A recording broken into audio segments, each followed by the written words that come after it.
మేము మాట్లాడతాం, ఇవ్వండి అని అడుగుతున్నాం.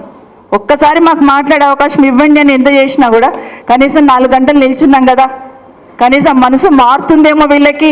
అయ్యో అక్కలు ఇంత నిల్చున్నారు, ఆడబిడ్డలు నిల్చున్నారు, మా ఇంట్లో ఆడబిడ్డలైనా గంతే కదా, ఒక్కసారి మాట్లాడతారేమో అని ఆలోచన కూడా నా స్పీకర్ గారు మా సైడ్ చూడరు, నా ముఖ్యమంత్రి గారు అలా చూస్తూ ఉంటారు ఎంజాయ్ చేసుకుంటూ. మరి ఏంటో మరి అర్థం కాలేదు.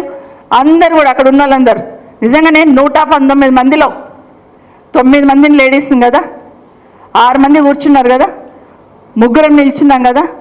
మీరందరూ కూడా అక్కడున్న గౌరవ శాసనసభ్యులు ఒక్కసారైనా ఆలోచించారా?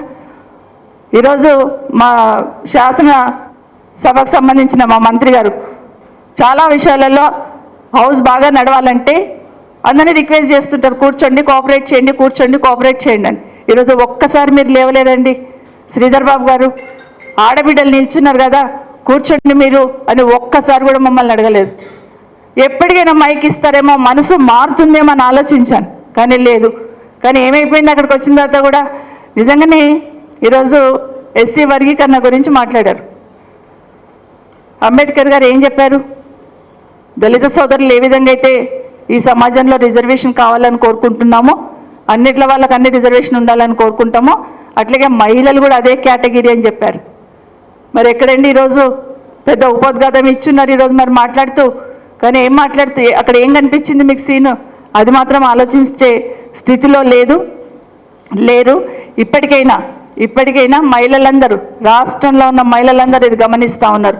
ఊరికనే 1 కోటి మంది మహిళలను కోటీశ్వరులను చేస్తాం, మాటలు కాదండి, 1 కోటి మంది మహిళలను కోటీశ్వరులు చేస్తామంటే ఆ మాటకే సంతోషపడతారు అనుకుంటున్నట్టున్నారు.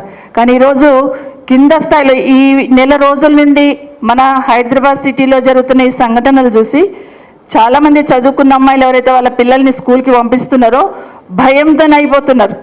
అమ్మో మా పిల్లల్ని ఏమి చేస్తారో, ఎక్కడైపోతారో, ఇంకెవరైనా వెనుకపోవాలి సెక్యూరిటీ అనే కాడికి వచ్చున్నారు. అంటే ఒక రకమైన భయం.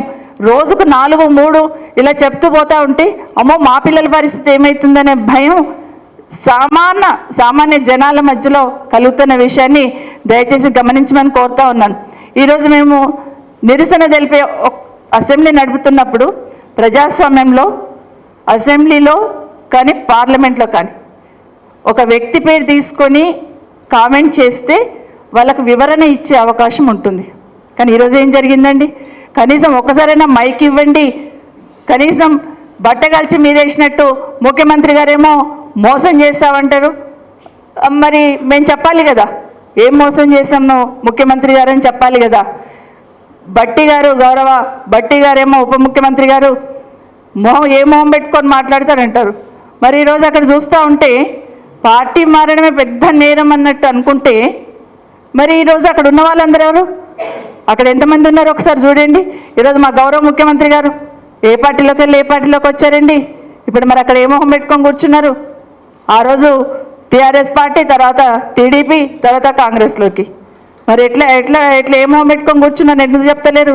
అయ్యో ఆ రోజున సిఎల్పి సంబంధించిన పదవి పోయింది, ప్రతిపక్ష నాయకుడిగా పోయిందనే బాధపడుతున్న గౌరవ బట్టి గారు ఈరోజు మీకు ముఖ్యమంత్రి కావడానికి అవకాశం ఉంది కదా, మీ పార్టీ మీకు పెద్దపీట వేయొచ్చు కదా.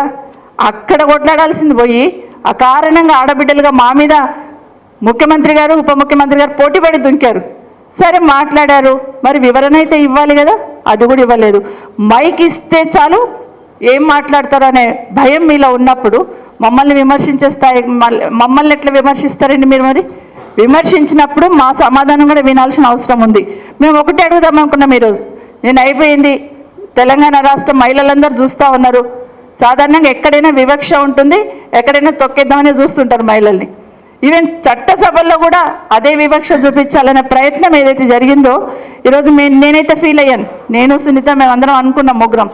అసలు అదే జెంట్స్ ఇక్కడ నిలబడి అర్చింటే లేచి సార్ ప్లీజ్ రిక్వెస్ట్ చేస్తుండేమో, మీరు సర్దుకోండి, మీరు సపోర్ట్ చేయండి అని.